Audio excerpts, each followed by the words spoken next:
Hello guys, welcome back to NFT Inspo. For today's video, we are going to show you how to add a payment method on Nike app.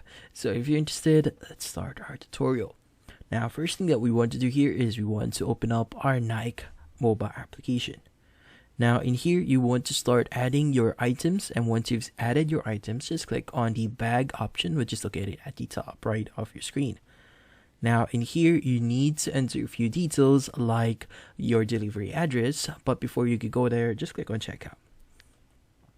Now again, you'll need to enter your delivery address as well as a few information about yourself. So make sure that you fill all of those details for you to proceed to the next process.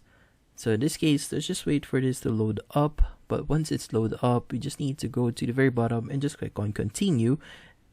And from here, you want to choose the when do you want to get your order. Just click on continue again.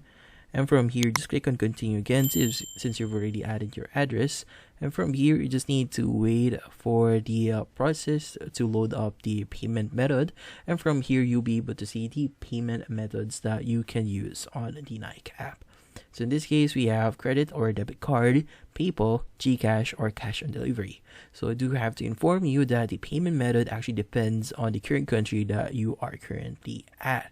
So in this case, by default, credit and debit will always be available here. Just click on credit or debit. And from here, you will need to enter your payment details. That includes name on the card, card number, expiration date, as well as the CVV. So if you want to use this for later use, just make sure that you enable this one. And if you want to set this as your default, make sure that you enable that one as well. Now from here, once you're satisfied, you can go ahead and just place your order, and that's about it. So hopefully this video was able to help you. Like and subscribe to NFT Inspo. Thank you for watching.